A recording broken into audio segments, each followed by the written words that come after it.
Welcome back. Today I'm going to analyze a daily game that recently finished on chess.com. I won the game when my opponent resigned this morning, but I wasn't sure if I was ahead, and I wasn't sure for most of the game whether I was ahead. I thought that I was at one point near the end, but this shows that I had a very slight lead throughout the early part of the game, and then we were dead even for a long time, and then my opponent made a mistake and then a blunder near the end. It says I didn't have any mistakes or blunders here in the game, and we both had several inaccuracies, which I will try to go through, and my opponent played like a 1700, and I played like a 1900 according to this, and it says I played the end game with 95% accuracy. There's an exclamation point there. There, I can hide my camera view so you can see the exclamation point and the 0. Once again, chess.com, I'm unsure why there's a 3-minute blitz symbol button here at the bottom of my daily game. And I'm also not sure if I click that, is it going to start a blitz game immediately? And why is there a blitz button at the bottom of my daily game review? I'm not sure, but I'm going to go to the analysis board and I'm going to start near the end because that looks like the part where I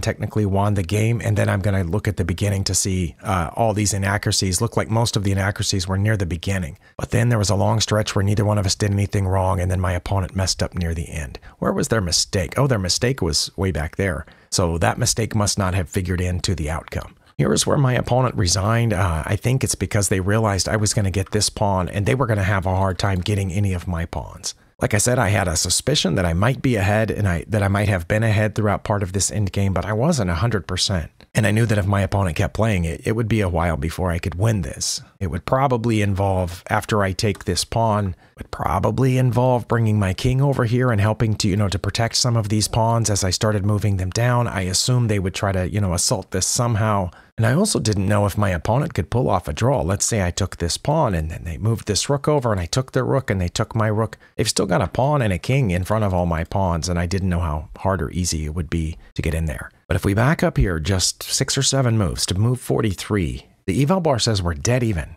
Now here, even though we are even on material, I thought I was going to be able to go up a pawn here before too long. My plan was to bring this rook up here to h4 and then take this pawn. And if they traded, I would take it and I would have an extra pawn. And their only 2 remaining pawns would be separated, whereas, I have my h rook protecting this pawn that, so they can't take that. And I have 3 connected pawns. None of them are technically passed pawns yet because their g-pawn is still here. But I thought I was doing okay. But it says that my opponent could have played king to c3 or rook to e2. And it's possible there were other moves that would have kept them even as well. But my opponent checked here with d4, which at the time I thought was a good move, but it's not listed as one of these. It's not listed as a mistake or inaccuracy either, but it gives me a very slight edge, and very, very slight. It said 0.3 or something at first, but now it's 0.1. But I should have gone forward to c4. See, I thought I had to go back. It says that's my second best move. It's not much worse. But I thought I had to go back, not only because the rook's undefended, so it would force the rook to move, but I also thought I needed to stay in front of that pawn. But the engine thinks I need to get beside the pawn, and then they would push it, and then I would bring this rook up. And I'm not sure why, but it says that then they would run away with their king for some reason. I guess to protect that rook. And then I would take this pawn, and they would take mine. So no, it wasn't to protect the rook. And then I would take. So their king would be back there for some reason. And they have a passed pawn, and I don't. I'm not sure about that. So this was not that great, and we're very nearly even again. But my opponent here had to play rook to a7. I mean, I think any move of theirs that keeps us close has to involve moving this rook, doesn't it? I'm not sure why a7 is best. It says if they played that, then I would have gotten in front of the pawn. And then they would have played rook to a2 and just let me have that pawn. Yeah, it says I would have come toward it, but then they would have come and protected both of these pawns. Oh, okay. Okay, so I think I understand what the engine is saying that my opponent should have done here. Get the rook to safety and bring it back here where the 2 rooks can protect each other. And then when I come for their undefended pawn, they're going to protect it with the king. Now it says if they did that, then I would check on e1, but then they would just move over and keep protecting this pawn. I probably wouldn't have done that. I probably still would have come up here, but if their king is here, that I guess I wouldn't have wanted to take that pawn at that point. I don't know. Maybe if they had done that, moved over here, let me get in front of this pawn, I probably would have gone directly for it. I don't know. I think if they had come here, I might have moved up to h2 attacking this pawn because I have 2 rooks on it. But then I suppose they could have come for the front rook and I would have had to have, I guess, moved it over. But that's a long series of events that didn't happen because my opponent didn't find rook to a7. They, I guess, believed they needed to stay here protecting that pawn. So they just moved back one, which takes us Well, for a second it said minus 0.8, but now it's popped back to 0.3. But only if I play rook to g1 or h2. Okay, well, I was still going with my plan here, which was coming up this way, but nope, that was an inaccuracy because we're back to even because they can play king to d3. And the engine thinks that whether they played king to d3 or king to c3, I'm not sure what c3 would have done, says I would have come for their rook. Wait, why would they have played c3 here? And I wouldn't take this pawn. That's interesting. Let's see, if they play king to c3, it thinks I should go down here and aim for that one again. I think I still would have taken this pawn. But maybe not. Maybe their passed pawn is too powerful. But that's what my opponent thought, that their passed pawn was their most important piece here, so they pushed it. And I can either go up beside it or come down. Well, just like with the last time they pushed that pawn, I thought I had to stay in front of it and, of course, threaten the rook. But at some point, if they ever moved that rook, I was hoping to get in front of this pawn and stop it. It says it's pretty close, so I came down, and they had to put this rook over here behind my h-pawn. And that's probably because I'm not going to continue guarding my h-pawn. If I go about with my plan of taking here, then my h-pawn's gone. Now, of course, that would probably give up their d-pawn. No, if I went after their d-pawn, they could just come back. They had to play rook to h8 here. It's their only move that keeps us close to even. Next best move is rook to f8. The engine says if they had got behind this pawn, I would have come for this pawn, but then they would have come back and checked me, and I would have gotten up beside it where it wanted me to go in the first place. I probably would have come back here, and we would have had a repetition. But it says if they go to f8, then I am going to take this pawn. And they're not going to take back, they're going to move over. But instead, they just moved over one, and that is the blunder. That's my opponent's only blunder. I guess I can see what they were thinking here. I mean, you want a rook on an open file for one thing. It gets it out of danger, but I don't think it really does anything beyond that. But my only move is to take this pawn. Well, that's the whole reason I set up here, which the engine didn't like, but now it does. So I take here, and they're definitely not supposed to take me, or no, it's actually not that much worse if they trade off here. But the engine thinks they should just move the f rook over, where their two rooks would be seeing each other and protecting each other, and then I would check them here and win this pawn? Yes. Okay, that part I understand. But their second best move, and it's not that much worse, is to take this rook. That's what I thought they were going to do, and I would end up with a rook here. But instead, they tried to defend this rook by bringing the king to e3 now. And here, of course, if I do something like come after the rook or come after the pawn, well, then they can take me, and if I take back, I lose both rooks for one. But I could just go ahead and take this rook and let them have it.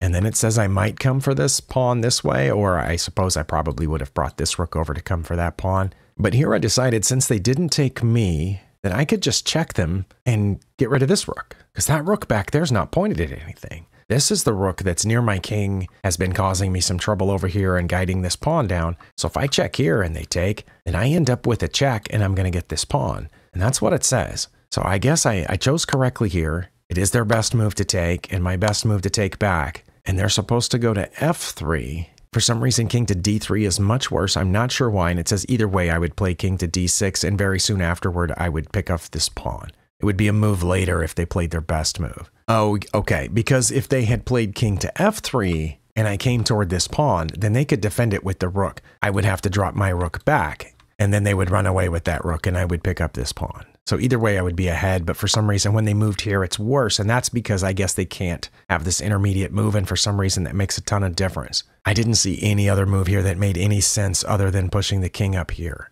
I wasn't worried about this pawn coming here because, of course, if they take, I would take, right? If I played here, and they moved this pawn forward, and I took this, and they took here, and I took, and then they would check me, but then I would just block with the rook. And if we traded off rooks, I thought I would be okay because I'd be the only one with the pawn left. And it would be way over there. I think I could have gotten in front of it with my king. But anyway, after this, my opponent resigned. But that's just a really tricky series here that I was hoping to learn a little bit from. See, after this, yeah, we're dead even as late as move 44. King to d3 or king to c3. Wait, I thought earlier it said king to e3. I don't remember. But yeah, apparently any of those threes would have been okay. Would have been an extra layer of defense on this pawn.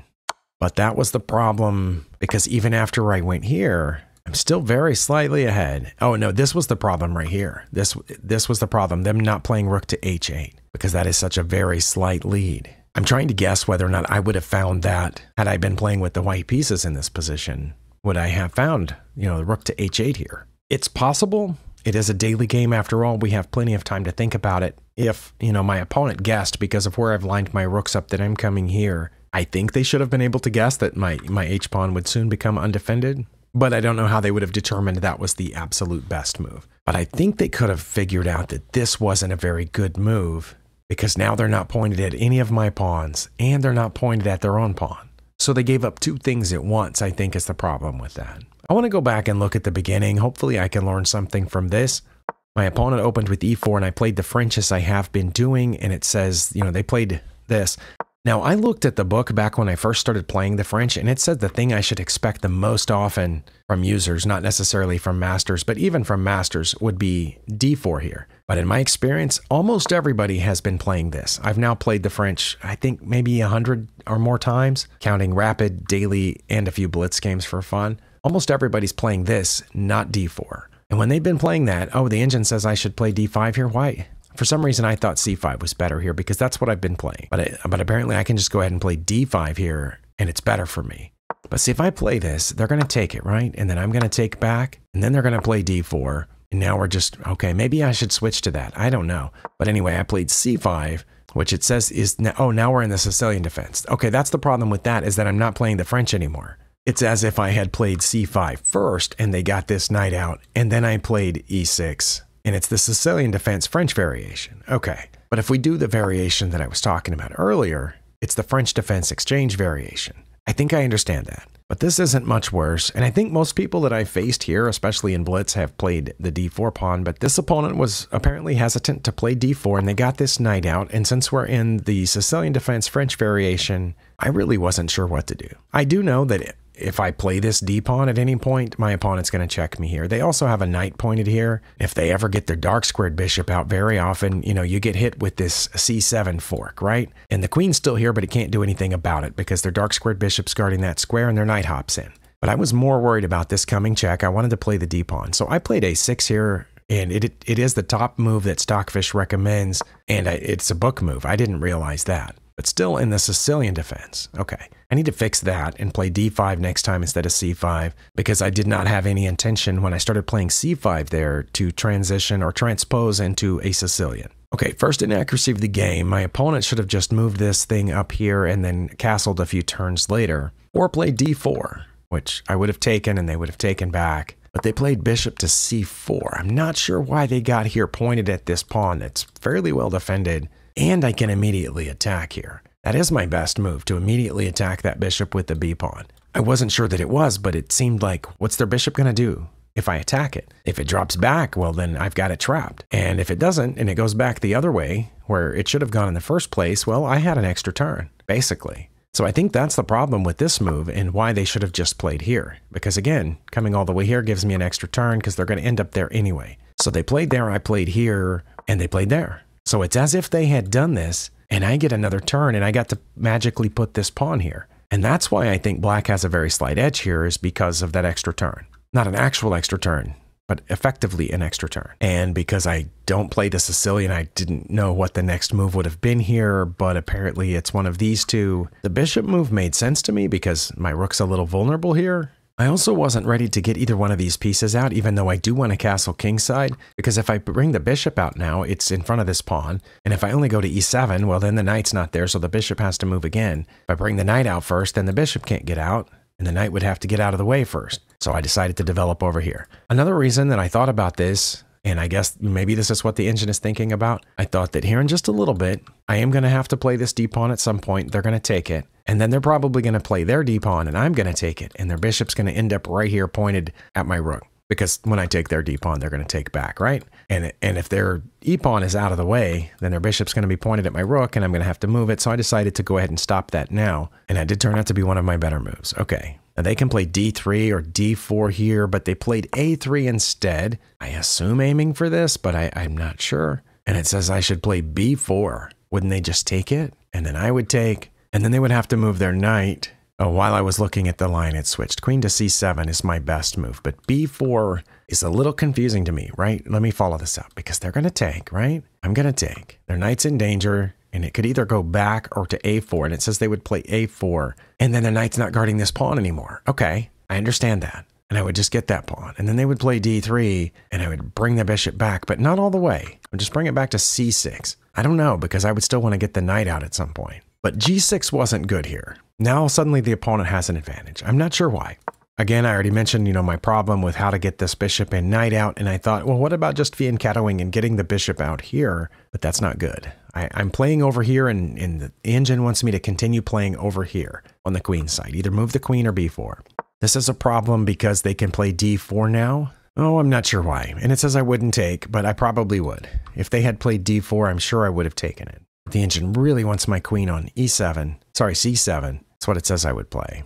But my opponent didn't know they were supposed to play d4 now. I guess they didn't want to lose their d-pawn. They didn't know that the engine thought I wouldn't take it. They played b4. Okay, I do remember struggling at this point trying to figure out, if I take, and they take back, and then their rook is kind of open, I could push past, then they can play here, and I'm just kind of getting wide open. I also just now realized that if I took and they took back, I would get that with my bishop, and that would be a good way to develop the bishop. But then they could just drop this knight back here and attack my bishop, and I would have to bring it back.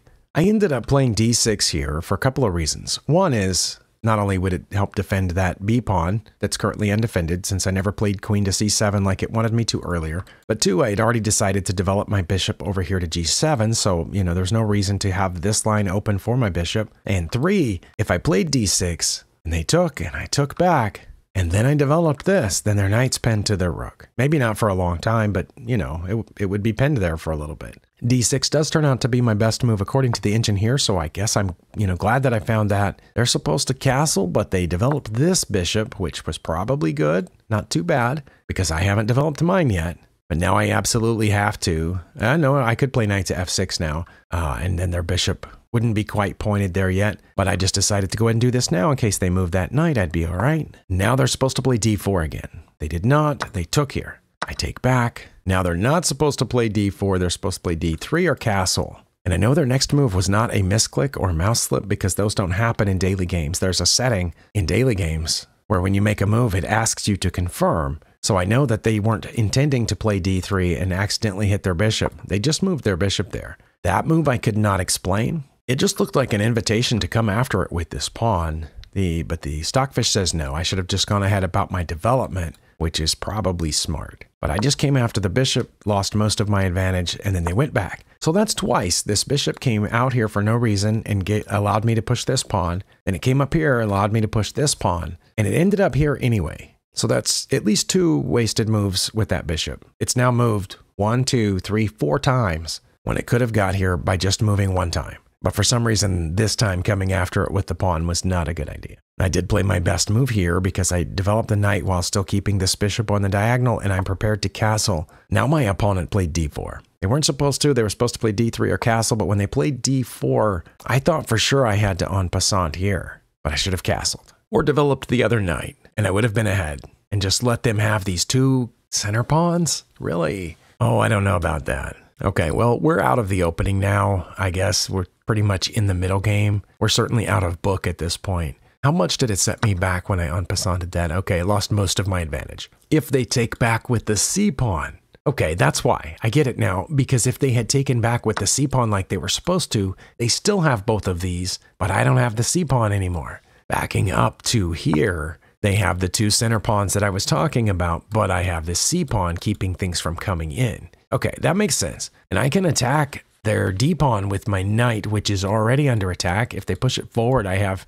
multiple pieces defending that square. I think that's what I would have been worried about, though. If I had played here, it says they would castle or play knight to b1, but why wouldn't they push this? Because I would take, and they would take, and I would take, and they would take, and then I get their bishop for free. Oh, okay. And my queen's defended, so I'm not too worried about this knight getting out of the way someplace. And their rook's in danger, but it says their best move is to castle, and then I would not take that rook for the bishop. Oh, I think that's because when they took back, then my rook would be in danger. Or they could move this over, and I would leave the bishop there and play knight to e7, and then they would castle. Okay, Stockfish, that's not how games work at my level.